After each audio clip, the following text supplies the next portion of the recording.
అందమైన రేపు వస్తుందనేది ఎంత వాస్తవమో, ఈ సమయం పోతే తిరిగి రాదు అనేది కూడా అంతే నిజం. క్షమాపణ పశ్చాత్తాప లేకుండా ఎంత ప్రార్థన చేసినా ఉపయోగం లేదు.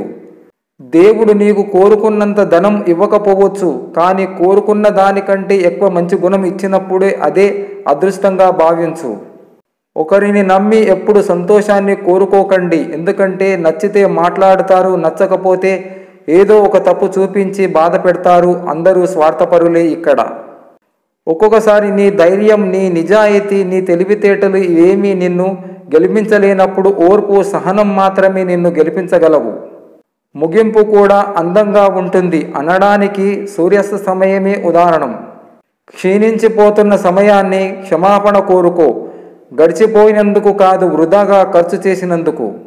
నీ లక్ష్యం ఎంత ఉన్నతమైనదైతే నీకు ఎదురయ్యే ఆటంకాలు కూడా అంతే బలంగా ఉంటాయి. బంధం విలువ తెలియని వారికి నీ స్థానం ఎంత గొప్పదైనా దిగజారవలసిందే. మనసు విలువ తెలియని వారికి నీ మనసు ఎంత పంచినా దూరంగా ఉండిపోవలసిందే. మహా మనసులు నిజాన్ని మార్చలేరు, కానీ నిజం మనసులను మార్చగలదు. కాలం ఉన్నప్పుడే అందరూ కలిసి ఉండాలి. కాలం దాటిపోయాక ఎంత కలవరించినా ఎవరు తిరిగి రారు. ఎంత కోరుకున్నా కలిసి ఉండలేరు.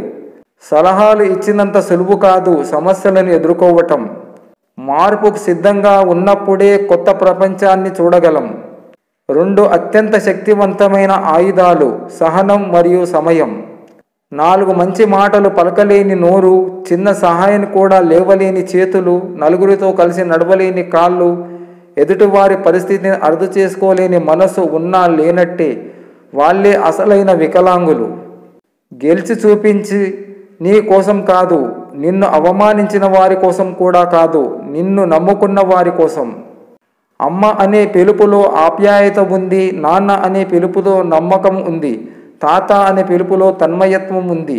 అమ్మమ్మ అనే పిలుపులో అభిమానం ఉంది. నానమ్మ అనే పిలుపులో నవ్వుముఖం ఉంది. అత్త అనే పిలుపులో ఆదరణ ఉంది. మామ అనే పిలుపులో మమకారం ఉంది. బాబాయ్ అనే పిలుపులో బంధుత్వం ఉంది. చిన్నమ్మ అనే పిలుపులో చనువు ఉంది. అన్న అనే పిలుపులో అభయం ఉంది. చెల్లి అనే పిలుపులో చేయూత ఉంది. తమ్ముడు అనే పిలుపులో తీయదనం ఉంది. అక్క అనే పిలుపులో అనురాగం ఉంది. బావ అనే పిలుపులో బాంధవ్యం ఉంది. వదిన అనే పిలుపులో ఓర్పు ఉంది. మరదలు అనే పిలుపులో మర్యాద ఉంది. మరిది అనే పిలుపులో మానవత్వం ఉంది. గురువు అనే పిలుపులో గౌరవం ఉంది. నేడు మనం కట్టే బట్ట, చదివే చదువు, తినే తిండి అన్ని పరాయి పోకడలను అనుసరిస్తున్నాయి. కనీసం పిలుపులోనైనా మన అచ్చ తెలుగులో పిలుచుకుందాం, బంధాలను నిలబెట్టుకుందాం.